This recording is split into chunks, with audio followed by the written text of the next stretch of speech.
नमस्कार दोस्तों, मेरी 2-3 वीडियो मोटिवेशन पर आई, आपने उनकी सराहना की, बहुत बहुत धन्यवाद।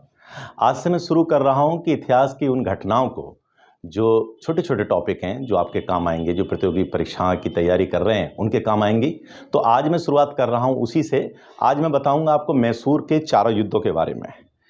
मैसूर के 4 युद्ध हुए थे, जो अंग्रेज और टीपू सुल्तान हैदर अली के बीच हुए थे, जिसमें पहला युद्ध 1767 से लेकर 1769 तक हुआ था, जिसमें एक तरफ अंग्रेज थे, निजाम थे, मराठे थे और दूसरी तरफ हैदर अली थे, जिसमें हैदर अली विजयी रहे और बाद में फिर मद्रास की संधि हुई और संधि के बाद में दोनों ने एक दूसरे का संधि की शर्तों को स्वीकार किया और युद्ध समाप्त हो गया।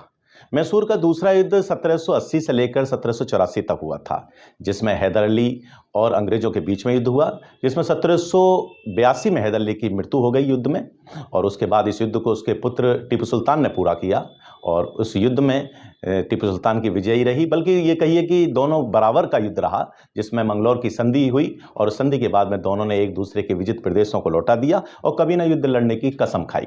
मैसूर का तीसरा युद्ध 1790 से लेकर 1792 तक हुआ था, जिसमें लॉर्ड कॉर्नवालिस, जो उस समय के गवर्नर थे बंगाल के, उनके बीच और टीपू सुल्तान के बीच हुआ, जिसमें कॉर्नवालिस विजयी रहा, टीपू सुल्तान पराजित हो गया। टीपू सुल्तान को एक संधि करनी पड़ी, जिसे इतिहास में श्रीरंगपट्टनम की संधि के नाम से जाना जाता है।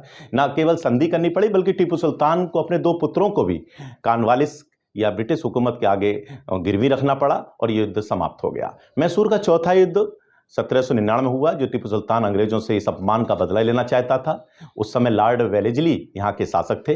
1799 में दोनों के बीच में घमासान युद्ध हुआ, जिसमें टीपू सुल्तान इस युद्ध में मारा गया और अंग्रेज इसमें विजयी हो गए और बाद में फिर अंग्रेजों ने जो मैसूर राज्य के वंशज कृष्णदेव राय द्वितीय को वहाँ का राजा बना दिया और पूरी तरह से मैसूर राज्य अंग्रेजों के हाथों में आ गया। इसी प्रकार की अन्य वीडियो मैं आपके सामने लाऊंगा और मेरे चैनल को सब्सक्राइब करने के लिए आपका बहुत बहुत धन्यवाद। आगे भी आप मुझे मोटिवेट करेंगे और संजय सार्थक मोटिवेटर चैनल को सब्सक्राइब करेंगे, लाइक करेंगे, ताकि मुझे हौसला अफजाई हो और मैं आपके सामने अच्छी वीडियो आपके सामने दे सकूं।